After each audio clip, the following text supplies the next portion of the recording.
Abbott's state successes, right? Under Abbott's leadership, Texas is the greatest state to provide business opportunities, right? Texas is the greatest state for people to fulfill their dreams, the opportunities they have. Texas is the greatest state in the nation. Don't we agree? Governor Abbott continues and is committed to continue fighting the federal government to do everything within Texas's legal power to defend our borders. Governor Abbott is committed to making sure parents have the parental rights to expand the educational opportunities for their children. He is committed to make sure that everybody has an opportunity to enjoy the great state of Texas. Right? Governor Abbott is committed to lowering property taxes. We're all for that, right? Yes. All right. With that, I want to introduce the greatest governor in Texas, and he has helped us keep Texas strong. And why do we need to keep Texas strong? Because there's not another Texas to move to. Help me welcome Governor Greg Abbott.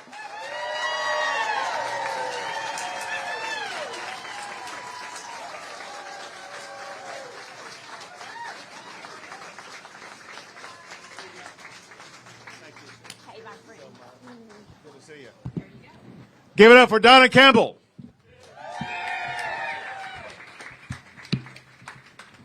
Y'all ready to win Hays County? You ready to beat Beto?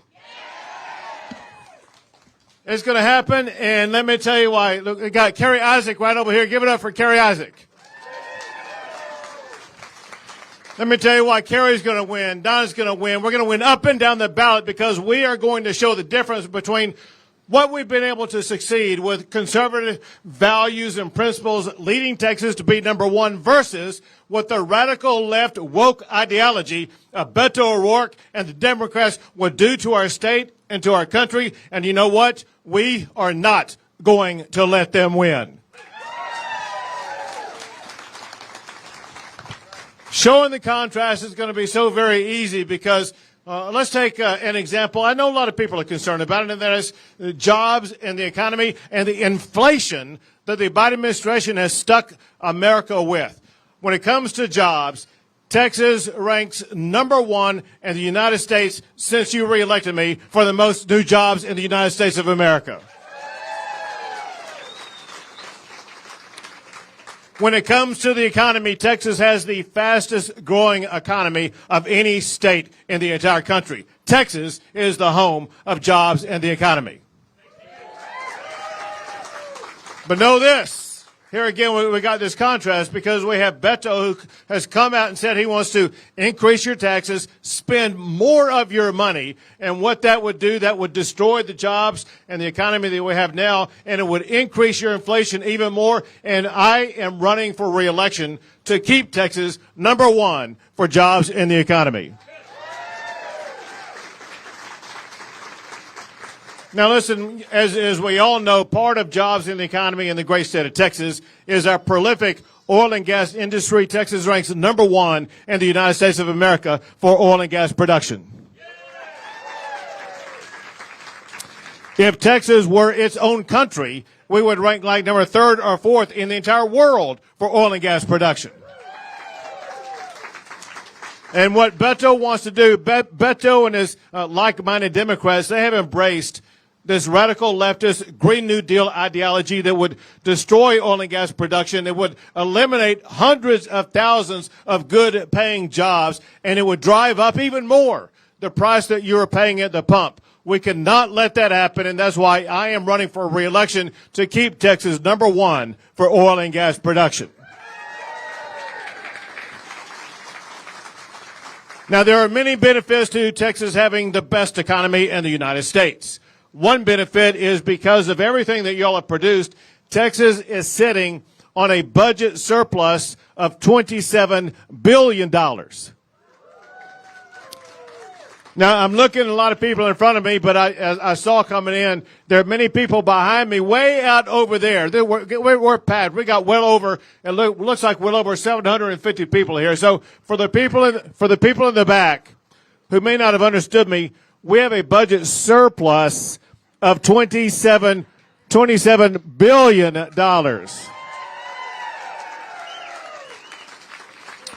And we're going to spend that in the next session taking care of education needs and healthcare needs and other needs that we have in the state of Texas. But let me ask you this question. Whose money is that? You're right. It's you, the taxpayers. And so I want to use at least half of that surplus to give you the largest property tax cut in the history of the state of Texas.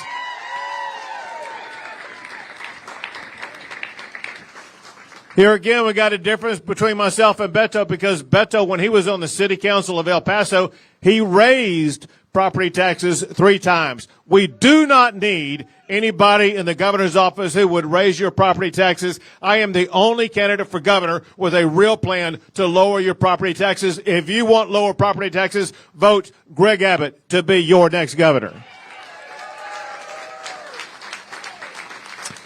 But listen, we all know that the election is about far more than just economics. One component of our elections is about the future of our kids. I hear some kids back here right now. And listen, they got a future we need to take care of. And one way we take care of our kids is through education. And know this, no governor in the history of Texas has provided more funding for education than I have. No governor in the history of Texas has provided more funding for teacher pay raises than I have. And per student funding today is the highest that has ever been.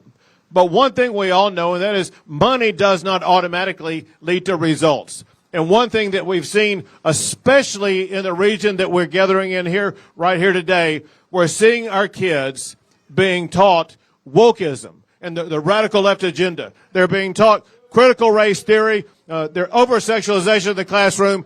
And tell you what, our schools, they are for education, not indoctrination.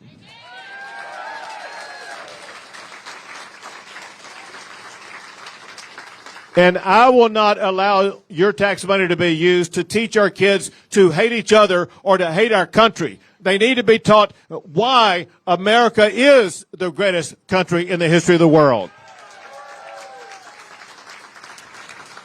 There are many people here today who helped shape America into the greatest country. Among them are those who wore the uniform of the mightiest military in the history of the world. If you've ever served in the United States military, will you wave your hand so we can see you and thank you for your service?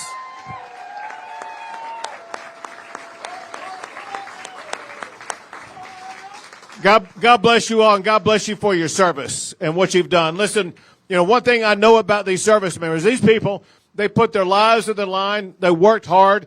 Some even who are not with us anymore lost their life fighting for one thing, and that is the freedom that America stands for. And we are not going to allow the voices of socialism take over our state or our country. We are going to fight for your freedom in this election and in this next session. Something else is so important that we see prolifically in Austin, but as well as other communities across the state of Texas, and that is public safety is of paramount importance. And one of the most radical ideas that we've ever seen are some of these cities across the United States of America that see a dramatic rise in crime because of this radical leftist ideology of defunding the police. Y'all know that it happened in Austin, Texas, where Austin, Texas defunded their police by more than $100 million. And in the aftermath of that, they led to the highest number of murders ever to take place in Austin, Texas. Defunding the police is deadly. Defunding the police is something that Beto O'Rourke and his fellow liberal Democrats, they embraced. Well, in Texas, we don't defund the police. We support our law enforcement officers, period.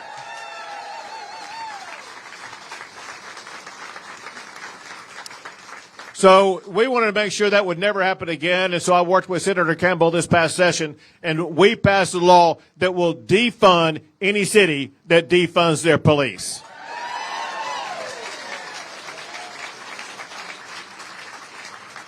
Now, y'all know that there's even one thing that's even more dangerous than the defund the police movement, and that is the Democrat-led and Joe Biden-imposed open border policies that are wreaking havoc in the United States of America.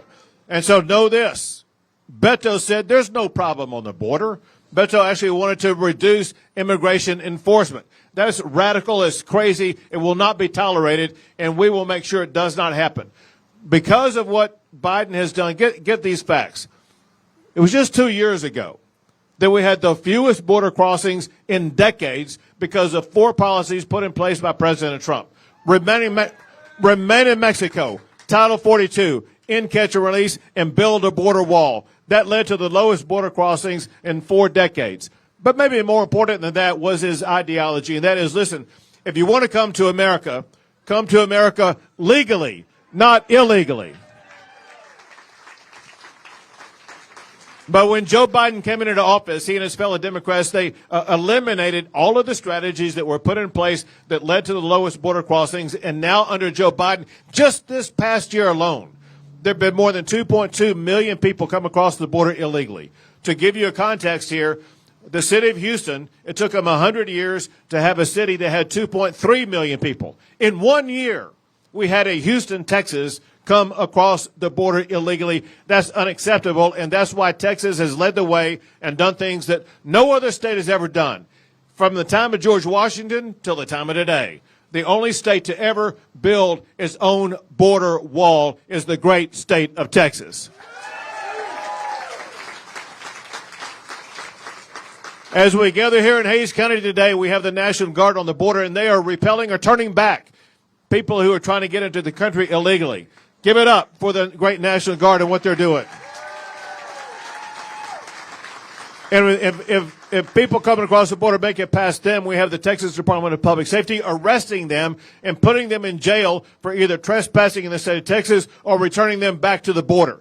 And to show you how dangerous this is, it was just 2 weeks ago where DPS, they arrested a man from Honduras, and when they booked him, they realized a warrant was out for his arrest for murder.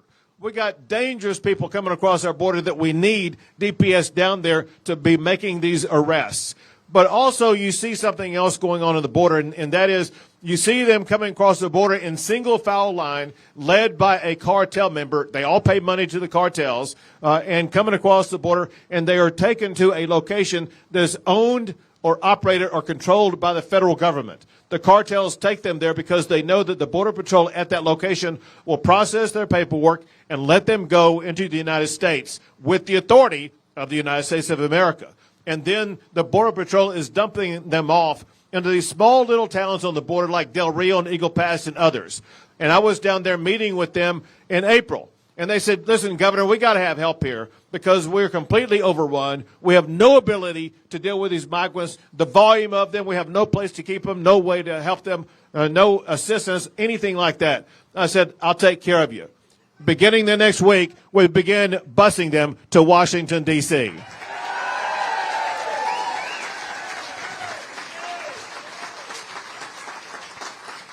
So why Washington, D.C.? Well, for one, Washington, D.C. is a sanctuary city, self-declared. And this is typical Democrats. They virtue signal, oh, listen, we're for sanctuary cities, all that kind of stuff, and they can talk big like that until they're pressed to do it. They had only like a couple of hundred migrants, and they began crying and complaining and saying, oh, we can't handle this. We can't handle a couple of hundred immigrants. Listen, we get that many per hour in the state of Texas, and they need to step up and do their duty.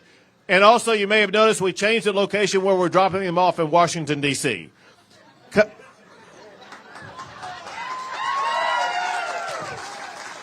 What happened is Kamala Harris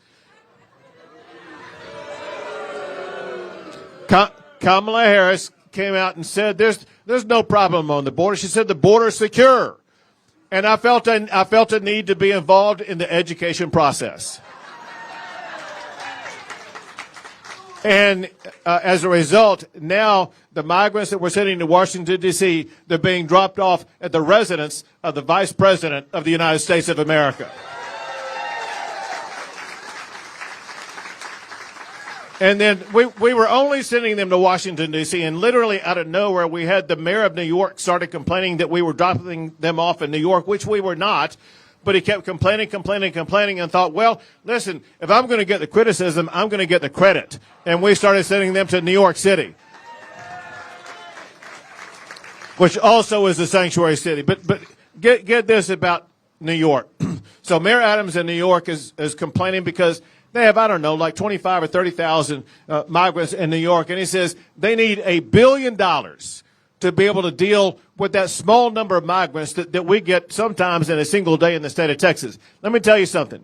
If New York gets $1 billion, Texas deserves $1 trillion to deal with what we're dealing with. So let me tell you something. All this is going to change. It's going to change very rapidly, very soon. It's going to change beginning on Tuesday, November the 8th. And let me tell you why. Let me tell you why. There are 3 Latinas who are running for the United States Congress, 3 Republican Latinas running for the United States Congress on the border.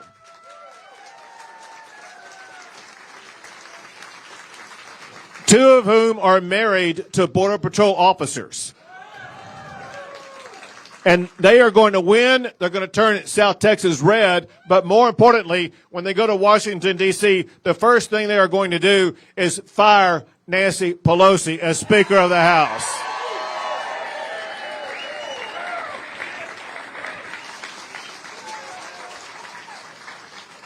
The second thing that I am imploring them to do is this. Remember this idiotic idea that Joe Biden came out with where they want to hire 87,000 IRS agents to give you a lot of trouble for nothing. But here's the deal. They have not yet been funded. They will have to be funded by the next Congress. The next Congress is going to be run by Republicans. I'm urging the Republicans, do not fund those 87,000 IRS agents. Instead, take that money and fund 87,000 Border Patrol agents to secure our border. And we got to do it because of a deadly issue that we're facing on the border, and that is the importation of deadly fentanyl. Get this. The leading cause of death in the United States of America for people ages 18 to 45 is not car wrecks or cancer or COVID. It is fentanyl. In Texas last year, we lost about 1,700 people because of fentanyl. This comes from China, goes to Mexico. Mexican drug cartels lace it onto drugs that look like ordinary prescription drugs. People take it. One pill will kill somebody. And I am tired of the Mexican drug cartels killing our Texans, and that's why last month I declared drug cartels as terrorist organizations, and we are going after them. Listen, to say the least, there's a whole lot at stake in this election. A lot on the line. The border is on the line. Your taxes are on the line. Your freedom is on the line. Your future is on the line. What you have to do with regard to your jobs, all of that is on the line, as well as your safety is on the line. But let me tell you something even more important than that. The winner of the election on November the 8th is not going to be me. It's going to be you. You, your family, your children, your grandchildren, but maybe more important than that, your values will either be won or lost on Election Day. Either we keep Texas, Texas, or Texas turns into this leftist, radical agenda that we cannot accept in our state. And you know what? We will not accept it, and I can guarantee it because I am going to beat Beto on November the 8th.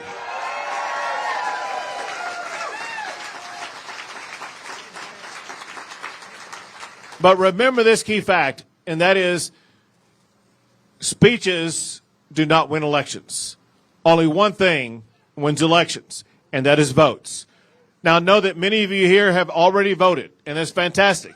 I also know, however, that many of you have not yet voted. Never put off till tomorrow what you can do today. So let me tell you what's going to happen in 1 minute. In 1 minute, I'm going to stop talking, and I'm going to stay up here and take a picture with everyone who wants a picture. But then after that, if you have not voted, I need you to go vote today. Get your vote in, get it cast. Who knows what's going to happen on Tuesday? Who knows what the weather's going to be, whatever the case may be. You have to go vote at your closest voting location today. Get it done. Get your vote in. Get it banked. But then, obviously, if you don't do that, make sure you go vote on Tuesday. But get this. If you've already voted or if you vote today, you still will not have completed your duty to democracy to ensure that we keep Texas going in the right direction. It is time for everybody to get off the sidelines and get into the game. So here's what you have to do. After you take a picture, after you go vote, you got to then do what I'm about to tell you right now. You got to tap into those phones that you have in your hands or your pockets or your purses right now, and each of you need to tap into 100 of your closest friends, your contacts in your phone, and you got to send them a text message today, and that is, go vote for Governor Abbott today before the polls close. But here's what we know is going to happen. Listen, some people will do that. Some people may not do that. So you got to keep sending that message today. Then send it tomorrow. Go vote for Governor Abbott on Tuesday. And then say it again on Sunday and Monday and on Tuesday also. And here's what's going to happen. Some of you will get a return reply from that text that has a picture that says, I went to go vote, and that's great. Others of you will get a reply text saying something like this, and that is, if you ever text me again. But either way, that shows you will have penetrated, you have reached your audience, and that's what we need you to do. So listen, we got well over 500 people here, but if we just have 500 people send out 100 texts, that is 50,000 votes that we will be getting out.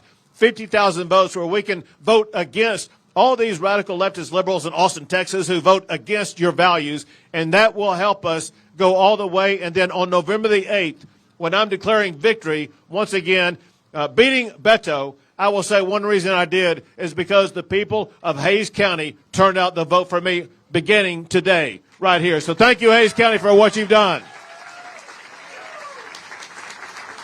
Thank you for what you're doing. God bless you all, and God bless the great state of Texas. Hey, y'all. Well, thank you all for being here today. We really appreciate you coming out today. We're going to start the photo line on this side.